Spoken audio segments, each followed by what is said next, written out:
নব্য চৌকিদার দিন দুপুরে ডাকাতি করছে। সম্প্রতি ঘটনাবলী কেন্দ্র ও রাজ্য সরকারের চূড়ান্ত ব্যর্থতা। পূর্ব আসনের ভোটে পূর্ণ নিরাপত্তা এবং পশ্চিম আসনে সম্পূর্ণ পুনঃভোট নাকি অভিযোগের ভিত্তিতে নির্দিষ্ট ভোট গ্রহণ কেন্দ্রগুলিতে ভোট হবে সিদ্ধান্ত নিতে হবে কমিশনকে এবং রাজ্য নির্বাচন দপ্তরকে। সাংবাদিক সম্মেলনে বললেন সিপিএম রাজ্য সম্পাদক গৌতম দাস। সিপিএম রাজ্য সম্পাদক গৌতম দাস বলেন, পশ্চিম ত্রিপুরা আসনের নির্বাচনে যেভাবে রিগিং করা হয়েছে, মানুষকে তাদের ভোটাধিকার প্রয়োগে বাধা দেওয়া হয়েছে, অভিযোগগুলির সত্যতা যাচাই করেই নির্বাচন কমিশন পূর্বের ভোট পিছিয়ে দিয়েছেন নিরাপত্তাজনিত কারণে। তিনি অভিযোগ করেন, পশ্চিম ত্রিপুরা আসনের বিজেপি প্রার্থীর ভাই ধনপুর বিধানসভা কেন্দ্রে ব্যাপক রিগিংয়ে জড়িত। ভোটারদের কাছ থেকেও বহু অভিযোগ সরাসরি গেছে নির্বাচন কমিশন এবং দপ্তরে।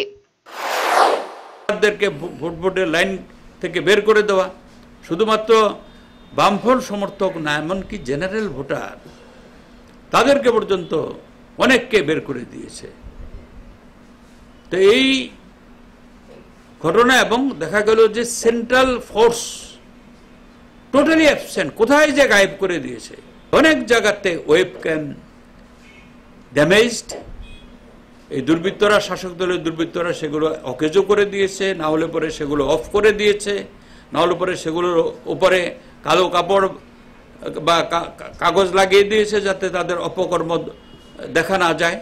এইভাবে তারা ভোট ডাকাতি করেছে, মানুষের ভোট ডাকাতি করেছে। আর যারা জেনুইন ভোটার তাদের ভোটাধিকার থেকে বঞ্চিত করেছে, তাদের ভোট লুট। প্রার্থীর, বিজেপি প্রার্থীর ভাই ধনপুর কেন্দ্রে অবাধে সেখানে একটার পর একটা বুথে সেখানে রিগিং করেছে, সমস্ত ক্যামেরা অচল করে দিয়ে যথেচ্ছভাবে ভোট দিয়েছে।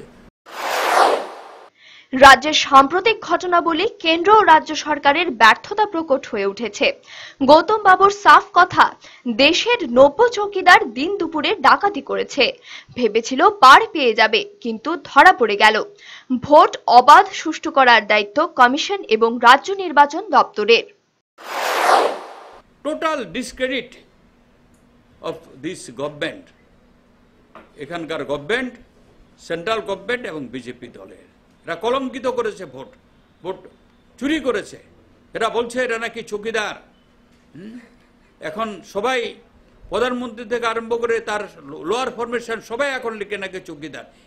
আর এরা, এই নব্য চৌকিদাররা সমস্ত ভোট ডাকাতি করেছে, দিন দুপুরে এরা ডাকাতি করেছে। তো এরা মনে করেছিল এরা পার পেয়ে যাবে, যে যেরকম ভাবে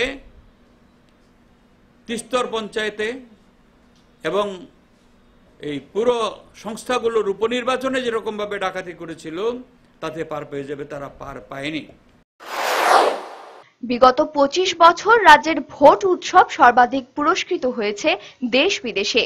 এই উৎসবকে কলঙ্কিত করা হয়েছে জানিয়ে গৌতম বাবুর বক্তব্য, কমিশনে আরও অভিযোগ জানানো হবে। শান্তির বাজার মহকুমা আধিকারিক সহ বেশ কিছু আধিকারিকের বিরুদ্ধে অভিযোগ জানানো হবে। মোট 774টি অভিযোগ এসেছে পশ্চিম আসনের ভোটকে কেন্দ্র করে। অভিযোগ খতিয়ে দেখে পশ্চিম আসনে পুরোটাতেই ভোট নেওয়া হবে না নির্দিষ্ট ভোট কেন্দ্রগুলিতে পুনঃভোট নেওয়া হবে সিদ্ধান্ত নেবে কমিশন। মানুষের সাংবিধানিক অধিকার রক্ষার সুযোগ করে দিতে চ্যালেঞ্জ নিতে হবে কমিশনকে। যে ত্রিপুরা বামফ্রন্ট সরকার এখানে ছিল একটানা 25 বছর, যতগুলো নির্বাচন হয়েছে সুষ্ঠু অবাধে ভোট হয়েছে, কোনো অভিযোগ নেই, সর্বাধিক ভোটের রেকর্ড, এবং এই জন্য নির্বাচন দপ্তর পুরস্কৃত হয়েছে। আর এখন হচ্ছে কলঙ্কিত। সুনির্দিষ্টভাবে আমরা অভিযোগ জানাই, আমরা এখন পর্যন্ত পেয়েছি 774টা কেন্দ্রে ভোটের অধিকার যেভাবে খর্বিত হয়েছে পশ্চিম ত্রিপুরার, তাদের সেই অধিকার যাতে তারা আবার প্রয়োগ করতে পারেন, তাদের গণতান্ত্রিক সাংবিধানিক অধিকার, তার ব্যবস্থা করতে হবে। এবং তার জন্য পূর্ব ত্রিপুরার ভোট শেষ করে পশ্চিম ত্রিপুরার তারা কি করবেন, যে নির্দিষ্ট বুথে ভোট দেবেন না পুরো কেন্দ্রে ভোট দেবেন, সেটা তাদের ব্যাপার।